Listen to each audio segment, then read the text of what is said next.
Welcome to For the Love of Clay, Making, Teaching, and Growing as a Clay Artist. What a joy to come together with Randy Johnston to share his journey and to focus on his most recent exhibition at the gallery, as well as to have Chris Archer, artist, educator, and friend, join us today. Some time ago, about in the year 2009, I visited the Society of Arts and Crafts in Boston, which was next door to our gallery. We were at 171 Newbury, and I think they were up the street, maybe 2 doors. I walked in and saw Randy's show and his work and asked specifically about one of the boat form pieces, which had been sold. And they said, well, we'll contact him, have him be in touch with you, and possibly be able to get another piece for you. There was a silence after that for many years, and I never heard from them again. And then one day, Randy was in touch with the gallery and with me and said, do you have any interest in my work? And I said, well, I did, and I still do. And that was the beginning of, I think, 8 or 9 exhibitions of his work here in Boston, and the development of an extraordinary relationship with him, with Jan, with his work, and with an ever-growing audience for what he has created. What a joy it has been, and what an amazing journey. Today, the intention is to have a conversation about Randy, his own journey, his art, its relationship to a number of traditions and relationships from which he comes. And to begin it, I want to use a quote from Brother Thomas, which, as many of you know, is not unusual. Thomas wrote, "What is old and beautiful is always new, and what is beautiful and new is always old." Randy, I want to ask you to start with that as a beginning of an exploration of your work and your own journey. Happy to see you too. Thank you, Bernie. And I want to take this opportunity first to thank Bernie and Sue and Bernie's inexhaustible dedication to art and the gallery, and supporting my work. And thank the gallery staff and Chris Archer for joining in on us today, and acknowledge Marguerite and her excellent paintings that I've had the opportunity to co-exhibit with at the gallery.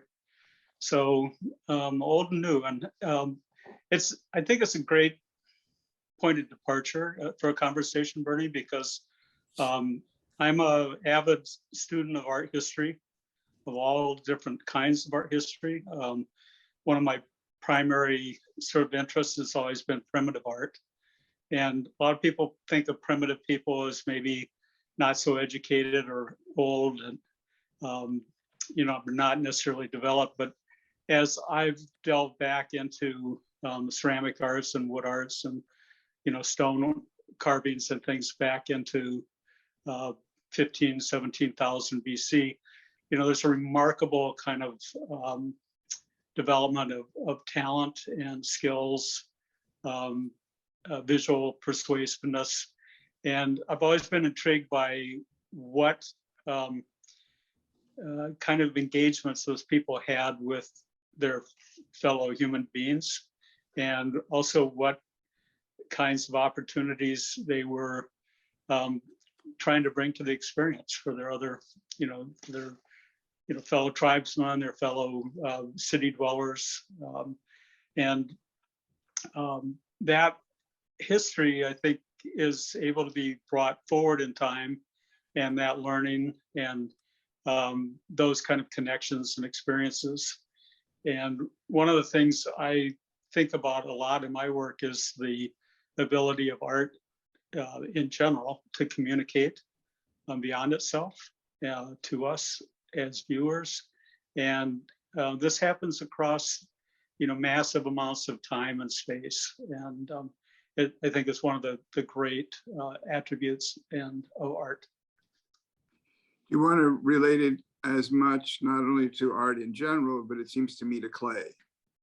Because if there is a material that has been relevant to the artistic expression of humankind, clay certainly has been there for a long time.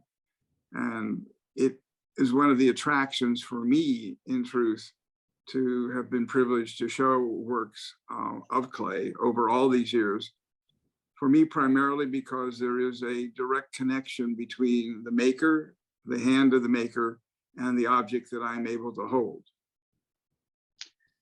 I say this with a sense of humor, but there's a great responsibility in working in clay because it can last up to 20,000 years. So it's somewhat burdensome to think about that and make sure that what we're making is, has some relevance or importance. Rose, what we thought we would like to do with everyone is share some images that come from your own life along the way. And I know that certainly your experiences in Japan were critical in terms of directional and reinforcing where you wanted to go. So you want to begin, Rose, with a couple of the images that we've selected.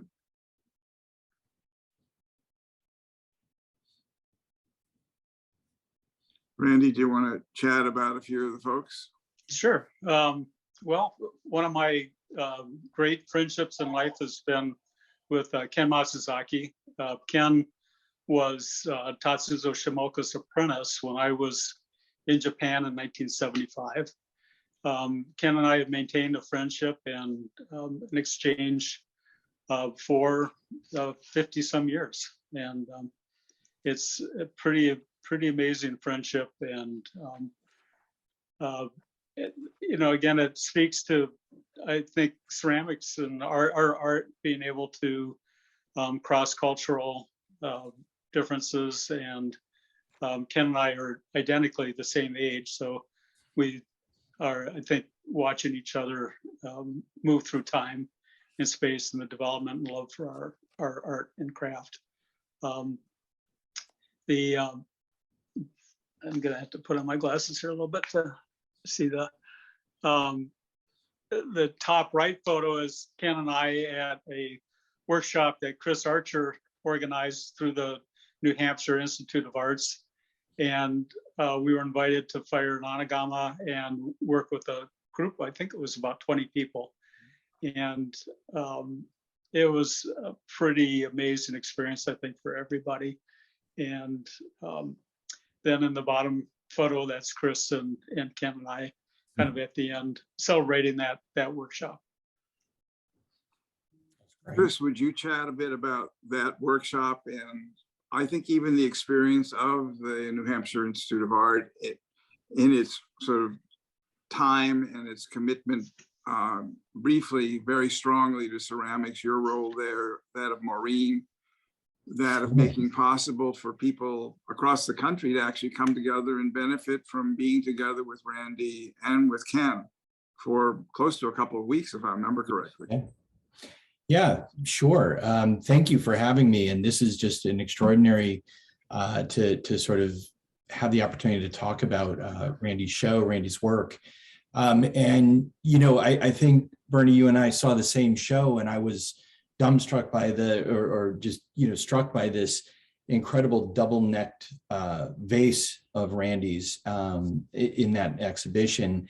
And, so fast forward to 2018, where we had a long history at New Hampshire Institute of Art under the leadership of Maureen Mills, who's an amazing New Hampshire artist and educator. And we had Randy up for a number of workshops through, working with you at the Pucker Gallery. Jan had come up and worked with us a bunch, Ken and a number of artists. And so I found myself in a position of running a community education program by 2018, and thought we have this wonderful Anagama style kiln on one of our campuses, built and designed by John Baymore and built by our students. And we thought about what we could do outside of just the undergrad exposure to it. And the structure of community education allowed me to sort of put together a workshop. And Randy, if I remember correctly, this was a 2-week workshop that was structured based on what you and Ken have done in different parts of the world over the last decade or two, right? That's true. Yes, correct. Yeah. It was an extraordinary experience where we had people coming from across the country, regionally and locally, sort of joining, and it was a really wonderful experience. That those photographs, you know, if you've ever done this kind of experience, you know, 2 weeks of 24 hours a day, 7 days a week, it's pretty intense. But it was a wonderful workshop, and I think the generosity of both of our guest artists was apparent and remains really valued. You know, the format of that workshop, Chris, remembering it was kind of modified from a traditional type workshop where people assume they're going to come and they're going to make, fill a kiln, right, fired. But with an anagama, the caveat is that it takes so long to cool that it's impossible to do in a 2-week period. So everybody brought bisqueware. We glazed and loaded the kiln up front. Then Ken and I demoed, and then the students had a chance for just a couple of days of hands-on without really taking any of that work home. But it's a, you know, it's a temporal making experience, but really they take home so much information. Yeah. One of the quotes of Thomas that I love, and this certainly seems apropos to what we're talking about, is perhaps we are made to look back just for the experience of being amazed as much as by what we have done as what we can still do. And I really hope that there will be another opportunity in the future, whether it's in New Hampshire or elsewhere, Randy, for you and Ken to unite again and to, I think, in a way, not only do the workshop, but also create the opportunity to record it so that there is a visual record. Certainly COVID has moved us into these WebinARTs, and for me, the joy has been that they have preserved conversation in a way that would have never occurred before, which brings me very much to your teacher in Japan, this you, Tatsuzo Shimaoka, and Ken, and then on the left, the photograph of Shimaoka at a considerably younger age than with you three gentlemen together. But the notion of not only tradition and respect, but also friendship that grows out of that seems to have informed your relationship, not only with Ken, but also with that of Shimaoka.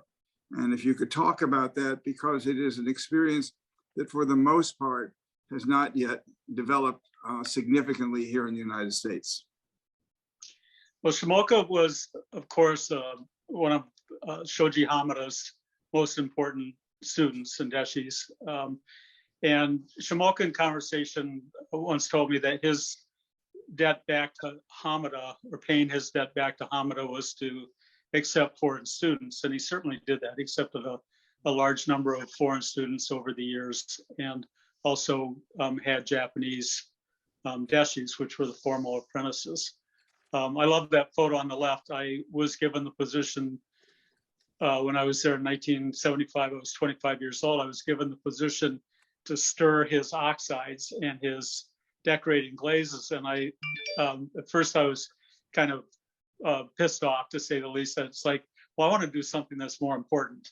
And, you know, rather than just sit here and stir these glazes. But it, in retrospect, it provided me the opportunity to just see each and every piece that he was touching, decorating.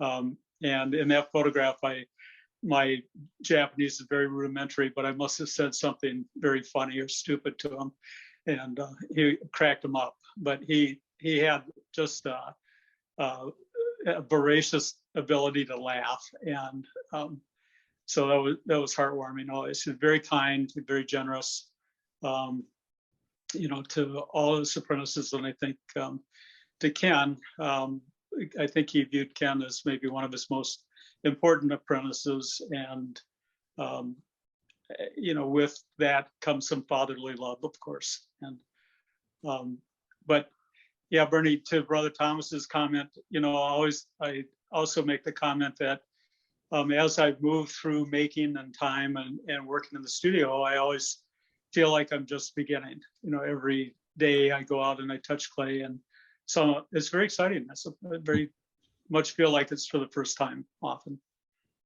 Which is a wonderful experience for any of us. I think the psalmist said it, I think, so well, this is the day the Lord has made, let us greet it with joy and gladness. And in a certain sense, you do that when you touch clay, that you really initiate the day and greet it with joy and gladness, and then infuse your own work with that, which gets communicated in a very wonderful way. My sense of Shimaoka was rather initially indirect. We were called by a woman here in Boston, Linda Baglin, and she and a friend, Nitsa Rosovsky, had a gallery called Art Asia. And they had been showing the work of Shimaoka, and then the gallery was closed. And she had received a call from a gallery in Seattle where Shimaoka's work was being shown. And there were a few pieces that had not been sold, and they didn't know what to do with them. So they called her, and she called me and said, would you be interested in showing his work? And this is fairly early on in my relationship with Brother Thomas, but I got in touch with him by fax and asked him, and he immediately responded, if ever you could show his work, he is a master. And this is before he was made a living national treasure. And that was the beginning of our relationship with Shimaoka. And then he, in turn, was extraordinarily generous. And I love the fact that you mentioned that to us, to Thomas, helping me find a gallery in Japan to show Thomas's work.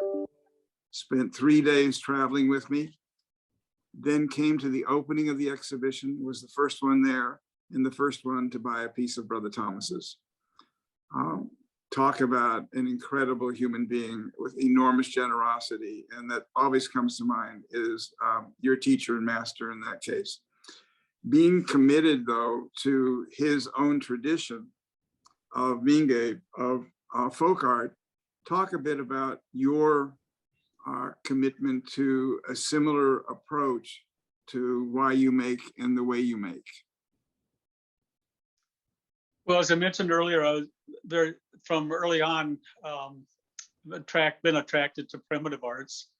I was fortunate enough to have studied with Warren McKenzie at the University of Minnesota. And Warren was a friend of Hamada's. Of course, he studied with Bernard Leach. He had met Hamada in England and in Japan a number of times. Shimoka was coming to, I think, an exhibition at the Linda Baglin Gallery. And this was, I think, 1974. And Warren invited him to stop and do a workshop at the University of Minnesota. And a friend of ours, Taiko Tanaka and Shin Tanaka, who had collected Minge work in Japan after the war, when the Minge artists were very little known and probably starving, you know, Taiko and Shin were able to support their work. So Taiko invited Shimoka to a dinner at her house, and she called me up and invited me. And I said, well, of course, I'd love to come. And about 5 minutes later, I hung up the phone and called her back. And I said, you know, I've been trying to get to Japan to study Japanese ceramics, because at that point in time, I had realized how much I didn't know. I was only 5 years involved in my studio here. And I said, can I bring some work and show it to Shimoka and ask him if I can apprentice? And she said, oh, that's fine. You know, pick out some pots. So I remember coming to her door with my precious little box of very carefully selected, but probably somewhat embarrassing pots at the time. And she opened the door and she gave me a big hug, and she kind of looked at my pot. She said, don't worry. She said, it's all arranged, you can go. And, you know, I guess friends don't say no to friends in Japan. But so that going to Japan enabled me to come in contact with Hamada, of course, and his collection of Menge. I never met Yanagi, but Shimoka at that time, of course, was very, very involved early on in still working with Yanagi's son and the Menge group. And just kind of having my eyes open to all those expressive handcrafted items, which at that time were still quite real. They weren't being made for tourists. They were, you know, quite real and quite beautifully produced in the culture itself. I started to realize some things I think Andrew Maskey has touched on, where Japan is about the size of California, and you have these somewhat isolated communities, this mountainous, regional, and that's one of the reasons that many of these indigenous crafts developed kind of locally in a village and took on their own persona or identity of that village. Those ideas have carried forward in time with me. I did struggle, I have to say, after I got back from Japan, maybe it was 1978, and somebody commented about my work, oh, how Japanese it is. And it struck me that, yes, my work was too influenced by Shimoka, it was too influenced by Hamada. And so I started to look to other cultures, the Eastern Mediterranean and African. Of course, the African work took me to Picasso and some of the modernist contemporary painters, Matisse. And so that began to open my eyes into a broader sense of the world and the community of the world and the indigenous crafts that have been made. But at the same time, you remain true to a notion of each of the pieces so far that I've seen has some function. That the combination, that concept of yonobi, the beauty of use in Japanese, certainly continues in your work as you explore forms and shapes. The sculptural aspects of the work are important, but at the same time, there's just as in Ken's new work with his Tokai Seki, where he's literally ripping clay from the ground, they still have a function. And that's a challenge in a way, but it's also an opportunity, it seems to me, for you, for artists today to figure out that if you create limits for yourself, you also create opportunity and challenges. And your work in this exhibition particularly seems to me to have continued that journey. We're going to get to the work in a minute, but I have two things, one of which is I want to sort of share some of your environment, where you work, your space, your place, and also to mention your comment about Japanese being able to organize things rather quickly. When we went to Japan in 2000 and visited with Shimaoka, he asked me, it is much like the Godfather asking you, if I would look at the work of one of his students, Ken Matsuzaki. And he called me aside to the second floor of their tea house. And Ken was there and had laid out 20 pieces for me to look at. And essentially Shimaoka said, would you consider showing his work? Which was sort of an already answered question. I finally understood. I said, I'd love to. At which time Ken looked up at me and said, now I will go home, break all these pieces, and I can do much better for an exhibit in Boston. And that was 21, 22 years ago as this new show just opens. But it was a given in a way that Shimaoka had already, in a sense, vetted anything that he wanted to present to me and knew that based upon our friendship and relationship and trust, that we would certainly honor his request. So here's your place.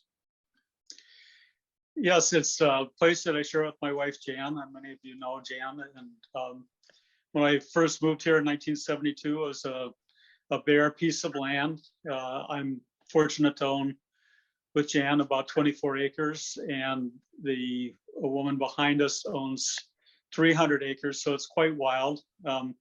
Bernie probably refers to it as wilderness compared to Boston, but we're about 50 miles out of a major metropolitan area, Minneapolis and St. Paul, the airport. So it's a place where we can be in culture within an hour drive. And Jan and I have sculpted and landscaped and built kind of our little world that's important to us on this piece of property. And Bernie asked me yesterday if I could somewhat identify like the importance of living here. And I think place is incredibly important to most artists. I know that I wouldn't be able to have these kilns that Jan and I have in a city or any kind of urban environment. They're large, they produce smoke and fire. We bring in a lot of scrap wood, try to keep it in neat piles and drying before firings. But there's a lot of activity around these larger kilns, which I chose to build after I got back from Japan. And one of the reasons I wanted to build a large kiln is that in conversation with Hamada, he said that large kilns have a different firing dynamic, and they also challenge your making. It forces you into sort of exhausting your thinking about particular pieces that you're making, and tends to push you, I think, inherently into new ways of making and developing ideas. Well, certainly this kiln and then the next one and the next couple of images give people a really good sense of what transpires in your space, and the notion of being in that sense away from an urban center seems to me critical to giving you the freedom to be able to have these facilities available to you. And at the same time, I remember over the years, you've done a number of student gatherings and workshops, bringing people together so that there is, in a sense, space to share this. The size, the kiln certainly makes that appealing as well. But these are these wonderful kind of almost behemoths in a way that emit this fire and smoke, and at the same time, you have a reasonable amount of control over. That's debatable. Right. I love it. But the backing up a little bit, we have the two different kinds of kilns we have are the Noborigama, which is an old Bizen style Noborigama, and what that means is that the firebox is internal into the first chamber. And that maybe doesn't mean anything to a lot of people, but what it means is that the ash from the fire is directly on the pots in that kiln, whereas future Noborigamas were putting the fire chamber outside of that and negating the ash. And then the behemoth, the big whale, my brother-in-law calls it the submarine, Right. is a 30-foot long anagama that's 6 feet high and 6 feet wide at the widest point.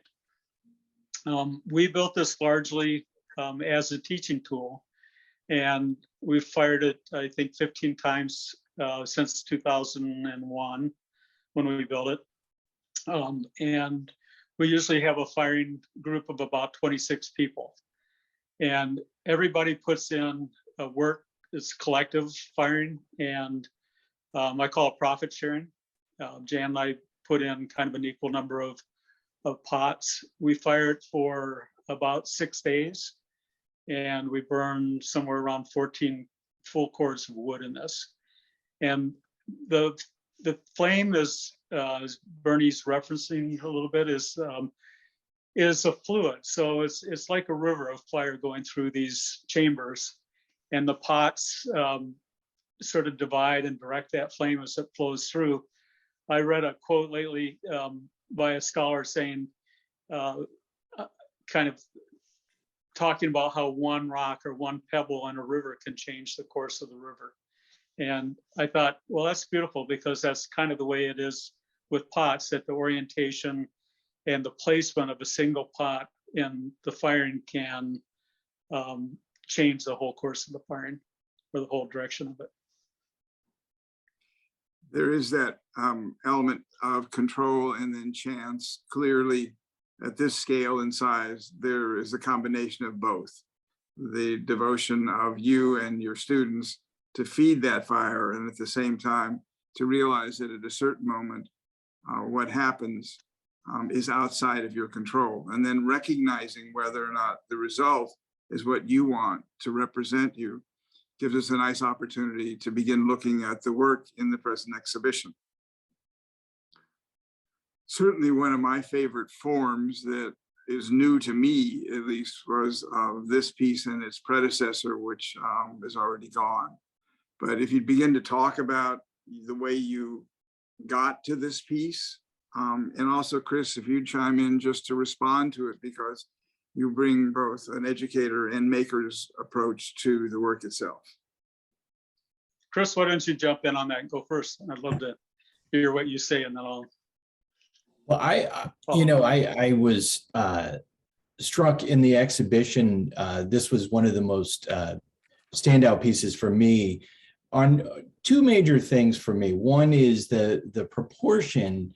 There's this, we talk a lot about T-bowls, and I know we're going to look at your T-bowls in a little bit. We often look and admire the posture, this really kind of low center of gravity that doesn't necessarily spring up, but there's both a relaxed and an alertness at the same time. And, the proportion of this and the rise of this really has that presence if you see this live.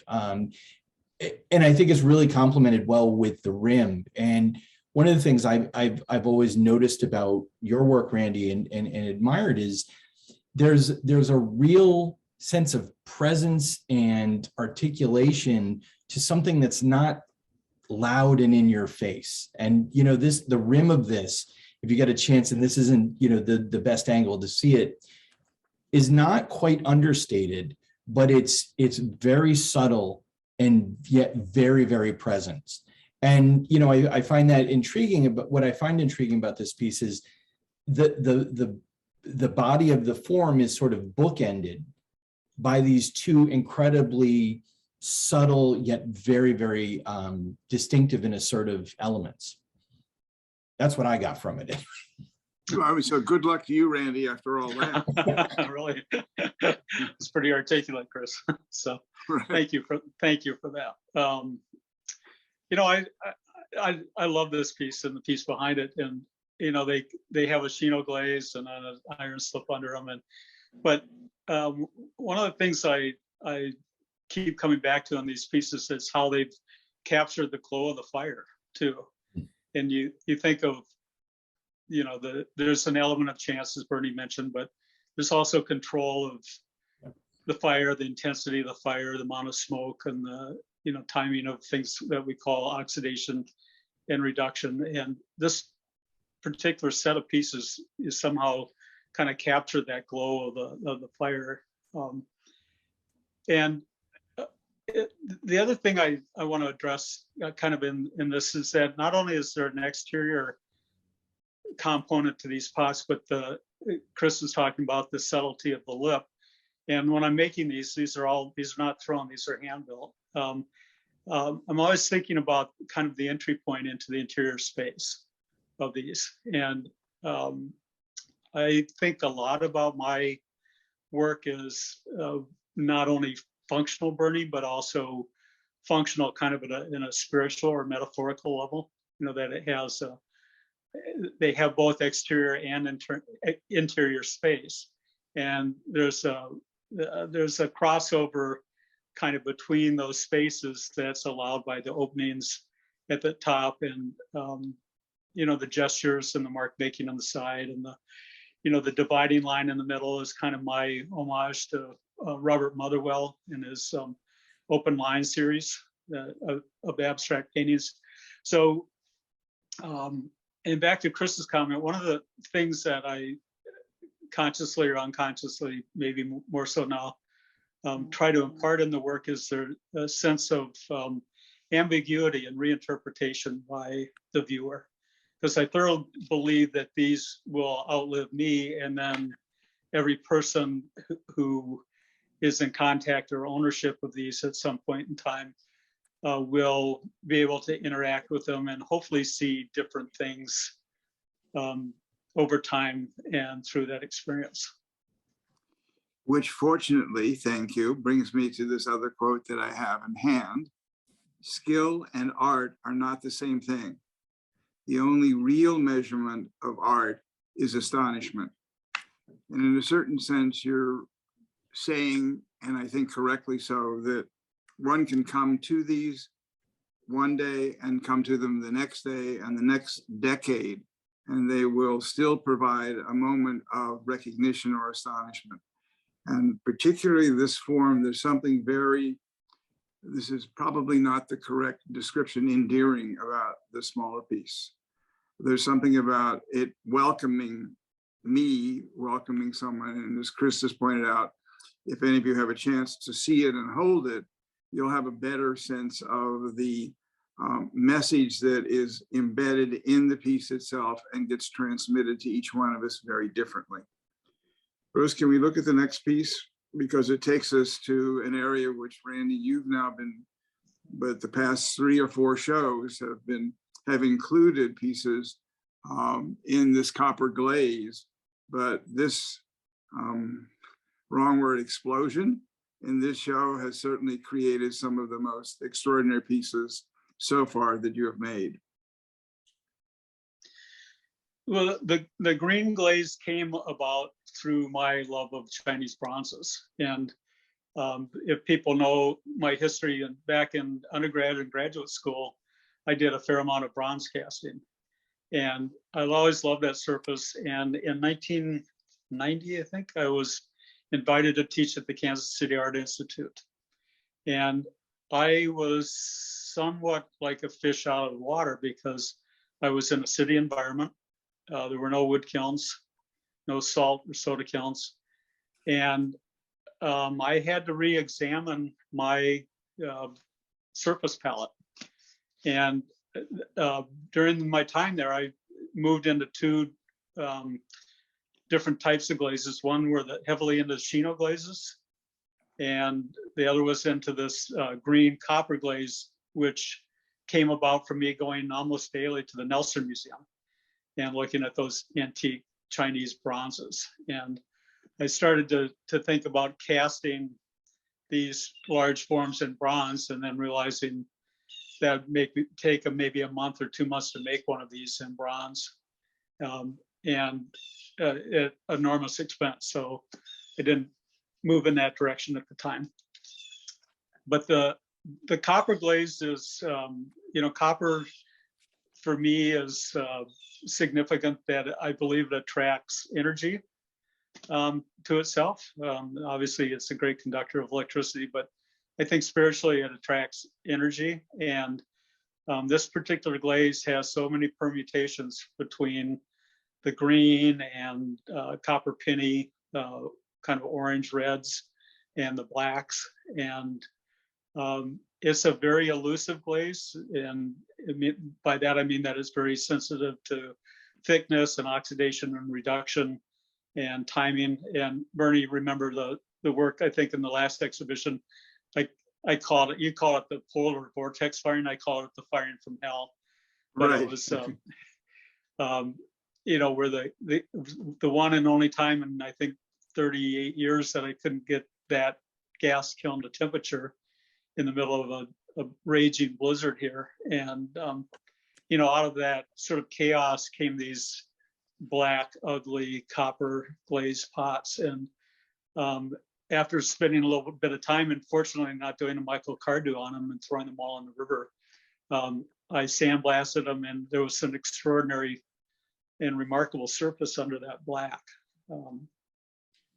I don't think I can ever repeat it, or I'm not sure I want to. But right. No, I would love to get it, but not at that expense. But again, the scale of this, and it is a pretty large piece overall, but also there's an restraint and elegance, and what you said before, an energy to it that showed up in certainly at least the 3 larger copper pieces in the show. The vertical piece, which I refer people to the catalog to see, it's not in this collection that we're looking at, are all luscious. in a rather extraordinary way, in a different way than any of the other pieces in the copper glaze have been up until now. But the platter form is one that has been part of your vocabulary before, but in a very different way. And in the next slide, which is a bit earlier piece, but certainly a favorite of mine that I'd love for you to chat about. And then we have the image of Hamada also doing the trailing. So these big archetypal forms, platter forms, are something I've done or tried to do all my making career, so almost for 50 years. But the big throne platters with the trailing is something I learned both by watching Shimoka and also at Hamada's invitation a number of times, watching him slip trail black and white glaze on the pots. And there's also a layering of surface that I want to talk about, on particularly on this pot, where, and I have to say I learned that both again from Shimoka, but also directly by watching Hamada put numerous layers of information during the glazing process and during the firing process. And it adds, as Chris said, not an in-your-face kind of experience, but it provides a very subtle, direct, and very in-depth kind of experience with the piece. There's inlaid an impressed rope pattern with a porcelain inlay and this, and then there's a coating of my red flashing slip over the top of it. There's the black trailing glaze, and then there's shell marks that are placed, and these are not accidentally placed, but they're placed specifically in this relationship to the black lines on the plate. And then there's a cover pot put on top of the shell. So what happens is that both shelters and directs the path of the flame over and through this pot. So it lays down a pattern. The pattern isn't something I can predict totally, but it's something that I can move towards in the firing process, if that's a good way to put it. And very often I try to involve something that I know about Japanese tea bowls, where the Momoyama tea bowls would involve 3 elements of geometry. They would involve the circle, the square, and the triangle on each piece. And so on these big platters, very often it's a round platter. There might be some sense of triangulation on the foot, and then maybe I put a square sushi platter on top, which casts somewhat of a square shadow, but not necessarily an in-your-face square shadow on the piece. So beautiful pot. It is indeed. And then the next image is an image of Hamada doing that trailing. And again, we have a piece in our own home, and another piece of his in the gallery where the trailing is such an integral part of the piece, but it's all instinct. From my point of view, if you've done enough of these and you're comfortable enough in who you are, then it just happens. And it, for the most part, happens, and it is right. And the piece that we just looked at of yours is, I think, very, very beautiful. And we have maybe 3 or 4 of those large platters in the gallery right now. Each one of them is spectacular. Onward, Rose. Thank you for that. You know, one thing that just strikes me, I hate to interrupt, it just that, you know, we're talking a little bit about a skill of developing the skill of intuition and developing a skill of being very aware in the process of making, not in a very linear way, but just, you know, I think it often gets overlooked that there's a real skill and strength in restraint sometimes. And I think that what we're looking at here really demonstrates that. That's a very helpful point. Thomas used to say that the work itself emerges from work. Yeah. And the notion of instinctively creating something at the level that we're looking at doesn't come as a result of the first instinct. Right. It is over and over again. And then you develop a kind of language, visual language that's your own. Picasso used to send postcards, but without written words. They were just images. It was his way of communicating. And I think ultimately, when you get to that level of whatever you do, in terms of being able to communicate who you are, whether it's through this kind of instinctive drip and movement across the piece or a postcard with an image on it to express yourself, it really is a gift. The next piece goes back in a way, Randy, to the notion of the seashells, but also the form itself and how you came to it, I think would be helpful. Well, again, the photograph probably doesn't identify the size of it. This is quite a large scale piece, probably, I'm going to guess 22 inches if my memory serves me. It's close, but next to the slide it says 24.5, but otherwise if I put on my clicks, I'd be able to see that. Right. Good guess.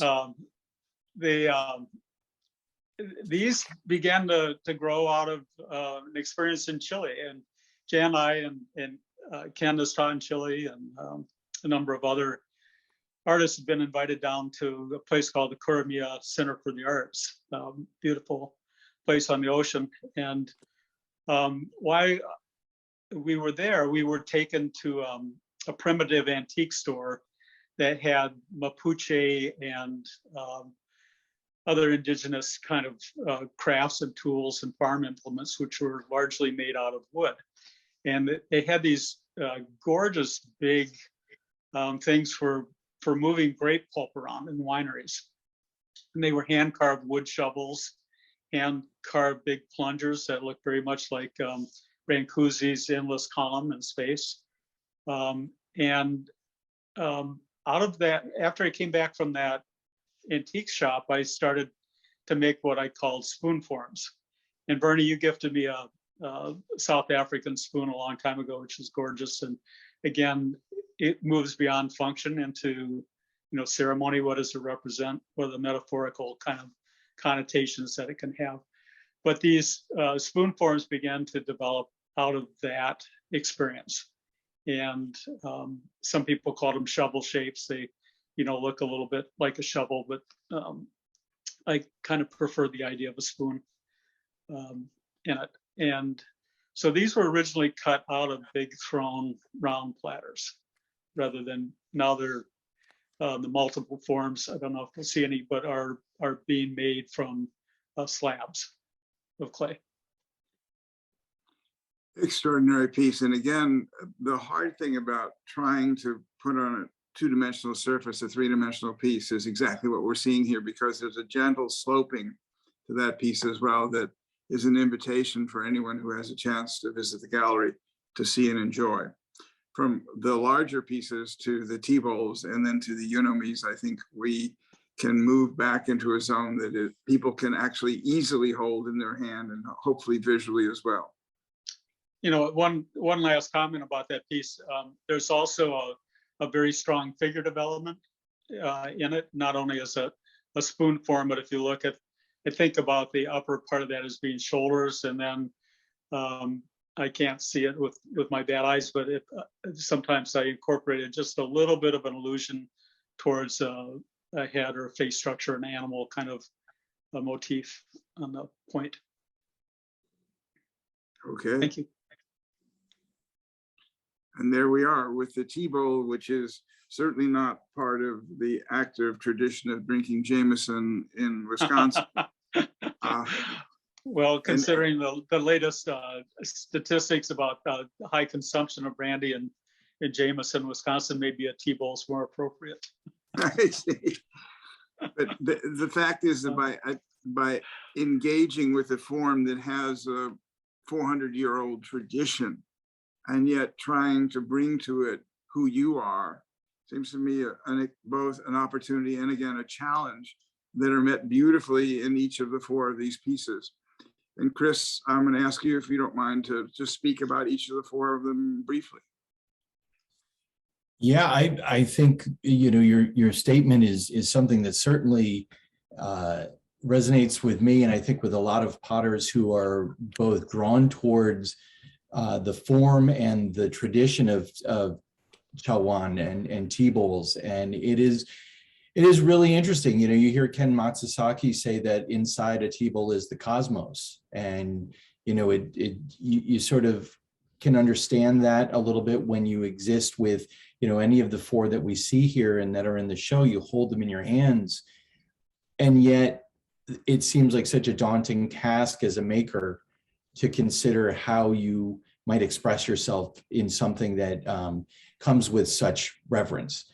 I think what's really what I see again and what I feel with your work, Randy, is that the skill is in partly in the restraint and in being in the moment. And I can only imagine that there's something that happens in the studio that we just can't see, and we're left with these objects that have a real authentic sense of presence, that yes, they're tea bowls, and yes, they sort of relate to a particular heritage and tradition, and yet they're objects from 2021 and of a moment in Wisconsin.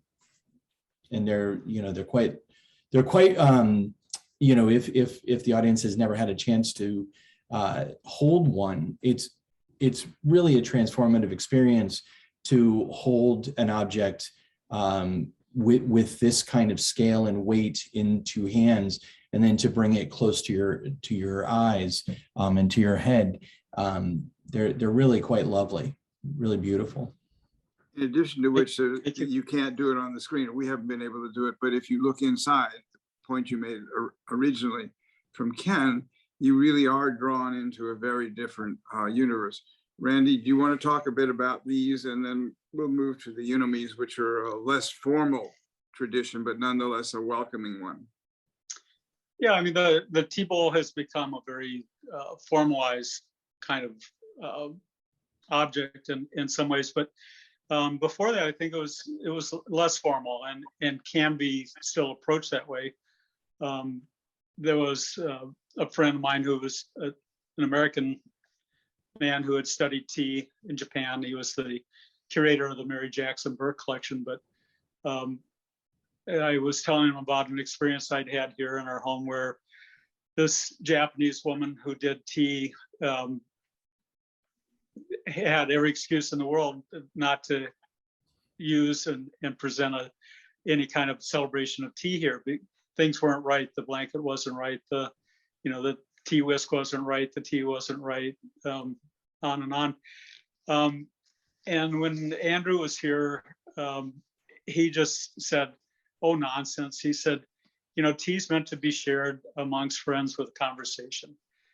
And he said, just let's grab a blanket, go out in the yard, spread it out. And, he sat down and he whisked up some green tea, and we had a lovely little tea ceremony. And that kind of opened my eyes to kind of maybe the original intent of Tea Bowl, that it's a moment to sit down and share and talk, have some warmth, maybe have a small bite to eat. And like I said, it's become very formalized, and I'm not against that structure, but I also think that there's an original intention there. The moment that these happen in the studio, Chris, is it's fun. I mean, I enjoy making them. They're thrown on a potter's wheel and then they're cut. The feet are hand trimmed on a very slow, turntable kind of wheel. And again, I think about the layering aspect of these. So there's the cutting, the textural mark making in the wet clay. There's iron slips, there's wax resist. And then very often there's 3 or 4 different kind of applications of Shino glaze. And then I typically put them in really torturous or aggressive kind of areas of the kiln to interact with the fire. And that creates a fair amount of loss with the pieces, but sometimes it creates just a inherently gorgeous result from the reaction of the fire, the ash, and the Shino glaze. One of the things that comes to mind as you were speaking about the informality, if you will, or accessibility, or let's get together and exchange conversation, is the Midwest has certainly informed your worldview. Certainly different than a formal presentation, either on the 2 coasts, where structure and discipline and a variety of other pretenses exist. Whereas what you're saying is that these also represent for you a form of welcoming. And certainly the next slide of the Unomies does that in quite an extraordinary way. Well, I would agree with that, Bernie. And I always joke in workshops, the word "you know me," and I say, "You know me, I know you." And but the Unomi is a simple daily teacup, and it's you means warm or hot water, and nomi mas is the verb to drink. So, simply hot water to drink. And it's usually filled half to 2/3 full. In the wintertime, you hold it in your hand and it warms your hands. It's quite chilly, and in 1975, at least, very largely or minimally heated spaces. So you were thankful for tea time and to be able to warm yourself a little bit with the tea. And I use these as kind of gestural sketching. I really enjoy them, and try to do different kinds of mark making on each and every piece. And I try to be very spontaneous always, and responding both to the surface, to the shape, and trying out nuanced decorations. Let's just leave it at that. We can leave it at that. Focus on the one in the lower right-hand corner as we move to the next one, and ask you to describe just a bit about this form of decoration, which is at least new to me in this exhibition. This is a decoration that's not new. Back in the early mid 1970s, I did quite a bit of printing decorations on pieces, and was primarily on boxes, like stacking box forms. But a couple, maybe a year or so ago, I found this. I was cleaning up the studio and I found this little tray of old hand cut sponges, little rectangular shapes and stuff like that. So I kind of re-entered that idea of printing iron both under and on top of the glaze. So if you would get up close to this piece and look through the Nuka glaze, you'd see that there was an iron sort of field of color put down over wax resist. And then I glaze it with the Nuka glaze, and then I print the iron on top of it. And what I'm trying to do in my own mind here is set up with what I would call an echo. And one of the things I love, Jan and I love to do, is we watch the light come in the morning in the wintertime, and in the summertime, we can sit out on our deck and have coffee. And I love to listen to the woods. And there's just a multitude sort of layering of different sounds that come out of the woods, between the wind through the leaves and the different birds waking up and branches hitting each other. And I try to set up that kind of system of echoing, visual echoing on my pots. Certainly, long answer to a short question. No, but it was very helpful. And the next slide is the same essential form, but with the copper glaze on it. And it certainly manifests very differently. For me, at least, in looking at it, whereas you're talking about the echoes and so forth, this has a kind of statuesque form to it. And I'm more aware of this as sculpture, even though it's a vase, than I was in the other piece. Mm-hmm. And the surface of this piece in the wet clay has a lot of thumbed on wet clay. So there's a heavy sort of textural element. The artist I credit sort of that inspiration to is Giacometti. You look at those wonderful heads and how visceral kind of his application of originally clay, surface was before they became wax and bronze. Absolutely. We're moving along. Thank you, Rose, because I sort of didn't pay attention. Randy, just talk briefly about this shape, which is one that I certainly enjoy, sometimes squared shoulders, sometimes rounded shoulders, this with a Nuka glaze rather than the Chino. But again, and the underglaze on this particularly gives it a sense of warmth and an invitation to, again, use and enjoy. Well, it's a form I enjoy making, Bernie. It's a square bottle, and the curved shoulders and the curved bottom are result of darting. So I take kind of a dart or a V shape out of it and fold the clay in. The Nuka glaze is a 3-part, very intriguing, very irascible glaze. It has a beautiful transmission of light and reflection. The iron slip underneath gives it a sense of bluishness or grayness. I refer to it as the Nezumi color. Originally, I was saying Nezumi no, and then Ken graciously corrected me, I think in New Hampshire. He said, "You're saying it's the mouse's Shino. It's possessive instead of descriptive as the mouse gray Shino." But, and the hand marks are my reaction a long time ago of visiting the cave of Fontagome in Les Aziz, France. And there were 25 handprints, iron handprints at the back of the cave. Jan and I went to visit that cave, and it was such an emotional and visceral experience. And those marks have imparted themselves on my pots for many years. Ask Rose, yeah, you can just go through a couple of these forms, but I do want to move toward the Southern African piece if we can. That's it. And then to share a couple of other pieces along the way. Randy, do you want to speak just a brief bit about it? And it seems to me that you already have alluded to it many times, is that you are open to and enjoy being introduced to so many different cultures and ideas, both visual and spiritual. And this just happens to be one of them that leads to the copper green piece that I hope is next, and may not be, but if it is, there it is.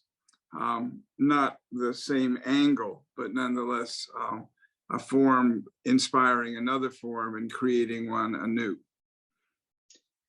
Well, it comes back to, I think, ideas of sharing. And the meat tray, I always thought it was a probably more formalized piece that was used in ceremony. And Bernie, you know, enlightened me this morning that it was actually used in daily, you know, activities. And again, exploring the idea of the spoon took me into,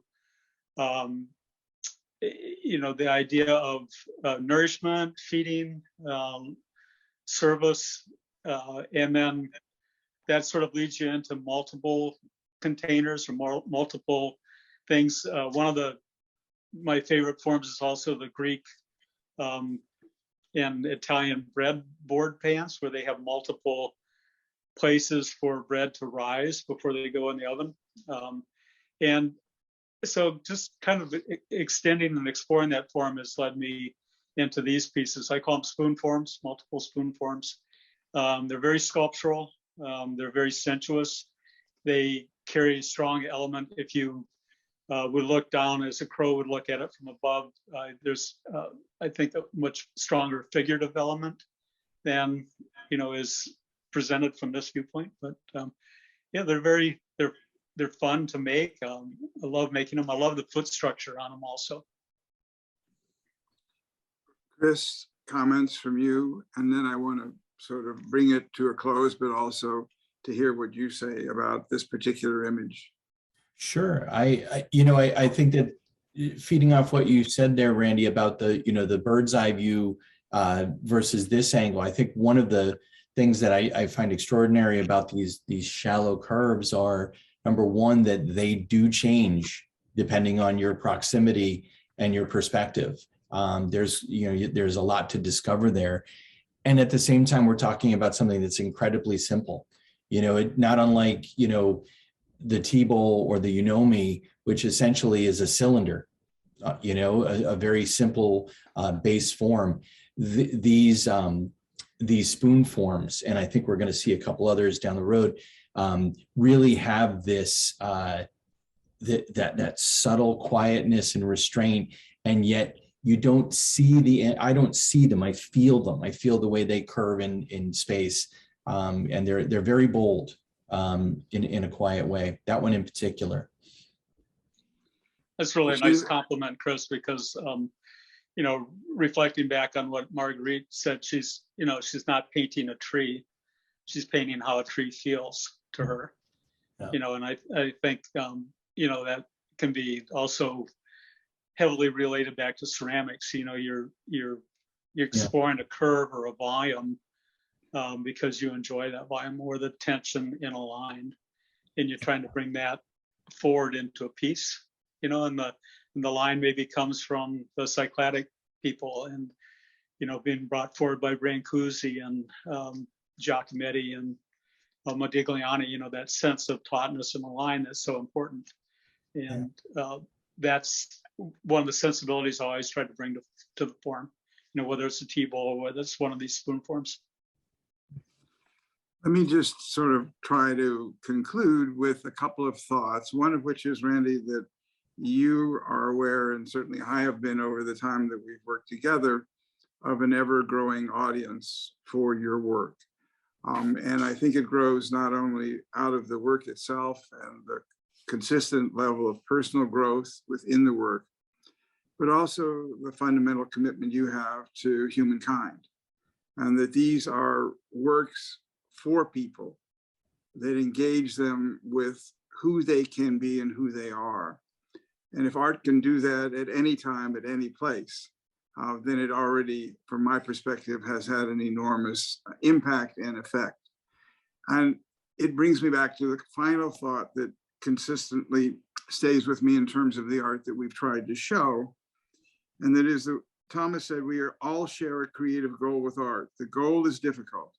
It is an invitation to change the world. And I think that your work certainly contributes to that opportunity for change. It enables us to see differently, to hold things and experience them differently, and to learn to grow.